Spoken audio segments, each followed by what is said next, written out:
Assalamualaikum warahmatullahi wabarakatuh. Perkenalkan, nama saya Echa Nurratul Ilmi dengan stambuk A1Q1210029 kelas A. Saya membuat video ini dengan tujuan guna memenuhi tugas dari mata kuliah bimbingan konseling pribadi dan sosial. Di sini saya akan memaparkan mengenai materi konsep individu dan kelompok. Terlebih dahulu, sebelum membahas lebih dalam, alangkah lebih baiknya kita mengetahui apa itu pengertian dari individu. Langsung saja, arti individu adalah bagian terkecil dari kelompok masyarakat yang tak dapat dibagi lagi menjadi lebih kecil. Berdasarkan Kamus Besar Bahasa Indonesia atau KBBI, terdapat dua arti individu. Yang pertama, individu adalah orang atau seorang pribadi orang terpisah dari yang lain. Artinya, individu adalah organisme yang hidupnya berdiri sendiri. Secara fisiologis, ia bersifat bebas atau tidak mempunyai hubungan organik dengan sesamanya. Sementara itu, secara etimologis, individu berasal dari bahasa Yunani, yaitu individuum, yang berarti tidak terbagi. Adapun pengertian individu menurut para ahli, yang pertama dari Martin Luther King Jr. Menurut Martin Luther, pengertian individu adalah satuan kecil yang tidak dapat dibagi lagi, yaitu manusia yang hidup berdiri sendiri.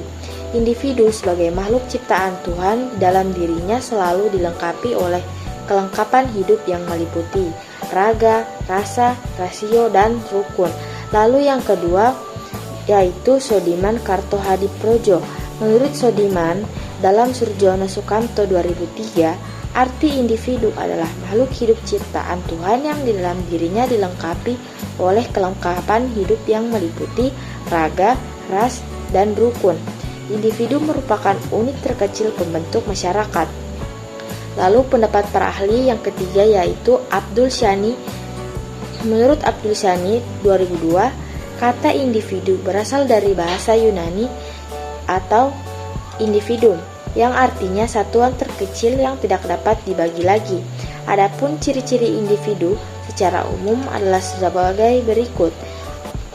Pertama, individu memiliki pikiran, kehendak, hasrat, dan perasaan yang bisa menetapkan kenyataan aksi dari luar dan di dalam dirinya. Lalu yang kedua, individu juga memiliki naluri untuk bertahan hidup, keinginan untuk mempertahankan keturunan, dan naluri untuk mencapai kepuasan. Yang ketiga, individu memiliki raga atau jasmani yang bisa membedakan satu dengan yang lainnya. Lalu yang keempat, individu memiliki tingkah laku yang khas dan berbeda satu dengan yang lainnya.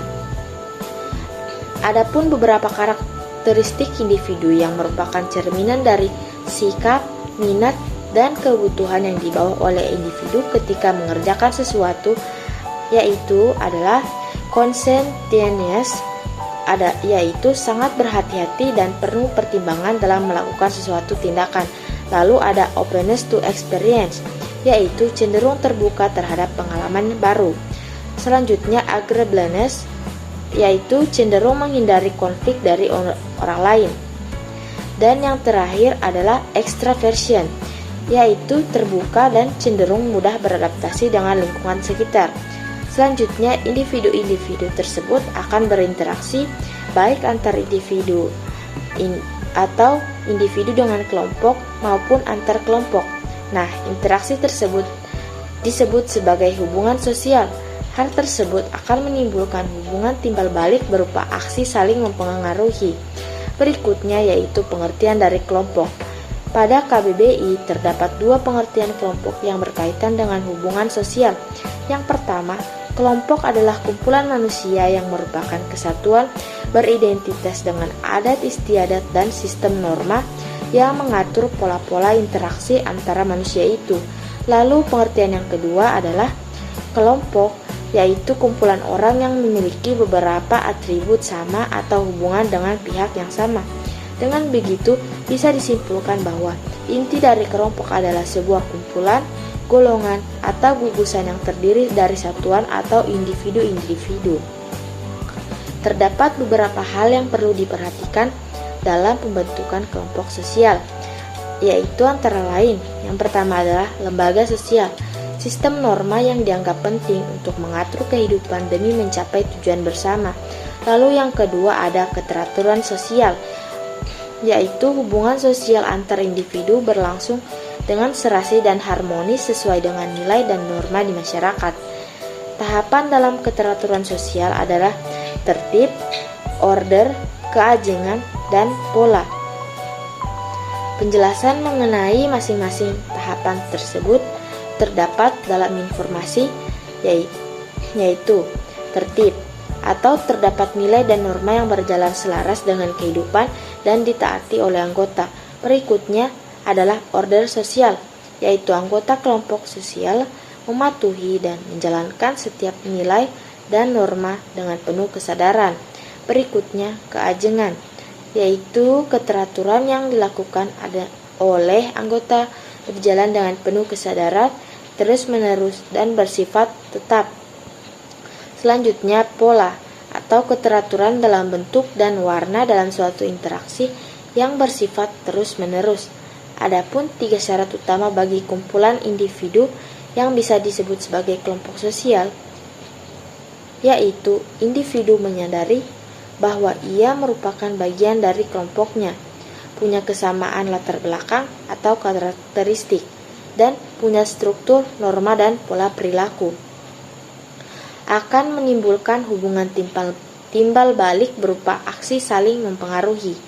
Berikutnya, manusia sebagai makhluk individu dan anggota kelompok. Adapun adalah manusia sebagai makhluk individu. Dalam bahasa Latin, individu berasal dari kata individuum, artinya terbagi. Adapun dalam bahasa Inggris, individu berasal dari kata in dan divided. Kata in salah satunya mengandung pengertian tidak, sedangkan divided artinya terbagi, jadi individu artinya tidak terbagi atau suatu kesatuan. Namun individu bukan berarti manusia sebagai suatu keseluruhan yang tak dapat dibagi, melainkan sebagai kesatuan yang terbatas, yaitu sebagai perseorangan. Setiadi dan kawan-kawan 2008. Individu adalah manusia yang memiliki kesatuan yang terbatas, yaitu sebagai manusia perseorangan atau orang seorang yang memiliki keunikan. Setiap manusia memiliki keunikan atau ciri khas tersendiri. Tidak ada manusia yang persis sama. Dari sekian banyak manusia, ternyata masing-masing memiliki keunikan tersendiri. Sekalipun orang itu terlahir secara kembar, mereka tidak ada yang memiliki ciri fisik dan psikis yang persis sama. Setiap anggota fisik manusia tidak ada yang persis sama meskipun sama-sama terlahir sebagai manusia kembar. Setiadi dan kawan-kawan 2008. Walaupun secara umum manusia itu memiliki perangkat fisik yang sama, tetapi kalau kita perhatikan, kalau perhatian kita tujukan pada hal yang lebih detail, maka akan terdapat perbedaan-perbedaan. Perbedaan itu terletak pada bentuk, ukuran, sifat, dan lain-lainnya. Kita dapat membedakan seseorang dari orang lainnya berdasarkan perbedaan-perbedaan yang ada, baik pada perbedaan fisik maupun psikis. Lalu, berikutnya manusia sebagai anggota kelompok. Manusia saat dilahirkan seorang diri, tetapi manusia akhirnya harus bermasyarakat. Manusia tidak sama seperti makhluk lainnya. Misalnya hewan. Hewan tidak membutuhkan pertolongan hewan lainnya untuk dapat hidup. Sejak hewan masih kecil, ia sudah dapat mencari makanannya sendiri. Ia sudah dapat berjalan sendiri dan pergi kemanapun. Karena hewan dibekali naluri kehewanannya dan alat-alat fisik yang dapat menunjang kemandiriannya untuk dapat memenuhi kebutuhan sendiri. Tetapi manusia tidak demikian. Saat manusia masih baru dilahirkan, ia tidak dapat melakukan aktivitasnya seorang diri. Ia tidak dapat langsung berjalan sendiri dan mencari makanannya sendiri. Harus ada peran orang lain yang membantunya beraktivitas dan mencarikan makanan untuknya. Manusia tidak dibekali dengan alat-alat fisik seperti pada hewan, tetapi manusia dibekali pikiran dan akal yang jauh lebih sempurna dibandingkan hewan. Dengan akal, pikiran manusia bisa memanfaatkannya untuk mencari alat-alat yang diperlukan untuk memenuhi kehidupannya. Jadi dengan akal yang dimilikinya, manusia dapat menciptakan alat-alat yang suatu saat dapat digunakan untuk kepentingan atau kelangsungan hidupnya. Mungkin itu saja yang dapat saya paparkan, kurang dan lebihnya mohon dimaafkan. Saya akhiri dengan ucapan wabillahi taufiq wal hidayah. Wassalamualaikum warahmatullahi wabarakatuh. Terima kasih.